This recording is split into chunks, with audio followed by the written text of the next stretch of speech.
Live news में आपका स्वागत है। साथियों, इस भारत देश में जो डॉक्टर बाबा साहेब आम्बेडकर ने संविधान बनाया है, उस संविधान में इस भारत के सभी लोगों के लिए 325 कलम और 26 में कोई जात, कोई लिंग, कोई भेद ऐसा नहीं होना चाहिए।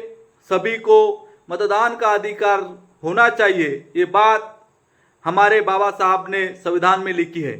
साथियों, इस भारत देश में जो लोग थे वो लोग इस भारत देश के सिर्फ टैक्स पेयर और जो लिखे पढ़े उन्हीं को मतदान का अधिकार देने के लिए बात थी। लेकिन मेरे बाबा साहब को मालूम था कि इस देश में हमारे SC ST OBC के लोगों को अभी तक पढ़ने का अधिकार नहीं था, हमारे को संपत्ति रखने का अधिकार नहीं था। इसलिए बाबा साहब को ये चीजें मालूम थी। इसलिए साथियों, हमारे लिए बाबा साहब ने संविधान में 325, 326 कलम लिखी है।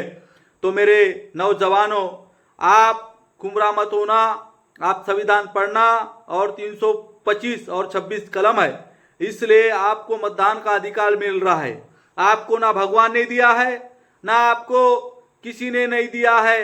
ये संविधान 1950 में लागू हुआ है, तब हमारे लोगों को मतदान का अधिकार मिला है साथियों। लेकिन इस देश की मनुवाद व्यवस्था और ब्राह्मणवाद व्यवस्था हमारे लोगों को पैसे देकर हमारे लोग वोट दे रहे हैं। मेरे साथियों, समझ जाओ कि इस देश में हम अपना वोट बेच रहे हैं तो अपनी बहन बेटियां भी बेच रहे हैं। ऐसा इसका मकसद होता है साथियों।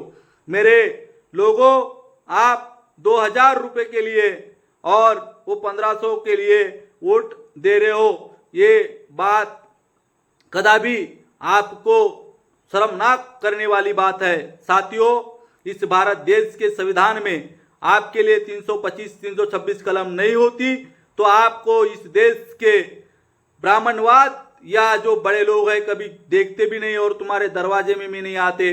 क्या आप अपना वोट बेचना चाहोगे? और अपना वोट बेचकर क्या आपकी बेटियां, आपकी बहू, आपके लड़के आज गुलाम हो रहे हैं, आज युवा लोग बेरोजगार हो रहे हैं? इसके लिए आप क्या करोगे? इसके बारे में आपको जरा गौर से सुनना चाहिए, समझना चाहिए और इस संविधान के तहत अपना वोट बेचना नहीं और आपको लालच देकर अपने बहन बेटियों के ऊपर अत्याचार, अन्याय हो रहा है, इसका जवाबदार कौन है? तो वो आप जो वोट बेचते हो तो उसमें आपको भी लागू होता है। इसके लिए साथियों, मेरे भारत के SC ST OBC के लोगों, सुधर जाओ और इस सिस्टम को समझो। और मेरी बात आपको गलत लगती होंगी तो आप संविधान में जाकर आप 325, 326, 327 कलम में आपको अधिकार दिया हुआ है, उसको समझिए और आने वाले दिनों में वोट देते समय अपने भविष्य में अपने लड़कों का, अपने बहुओं का, अपने नातियों का विचार करके वोट देना। आप 1500 में और 2000 रुपये में वोट मत देना। आपको उसका गणित मिलता है ये मालूम है, लेकिन आपके इनडायरेक्टली कितने पैसे जाते हैं टैक्स के माध्यम से ये आपको मालूम नहीं है। तो भी मेरे सभी बुजुर्गों, युवाओं, आप ध्यान से सुनिए और मेरा वीडियो अच्छा लगे तो जरूर लोगों तक पहुंचाओ और स्वाभिमान से हमारे महापुरुषों के स्वाभिमान को जिंदा रखो। उनकी याद रखना है तो आपको स्वाभिमानी होना पड़ेगा, आपको ईमानदार होना पड़ेगा। तब आपके महापुरुषों ने आपको अच्छा जीवन दिया है, उसका सार्थक होगा। साथियों, आप लालच में ना जाइए और आप संविधान पढ़कर मतदान का क्या होता है इसके बारे में जानिए। और मेरा वीडियो अच्छा लगे तो सबको शेयर करिए और लाइक कीजिए। धन्यवाद। जय संविधान, जय भीम।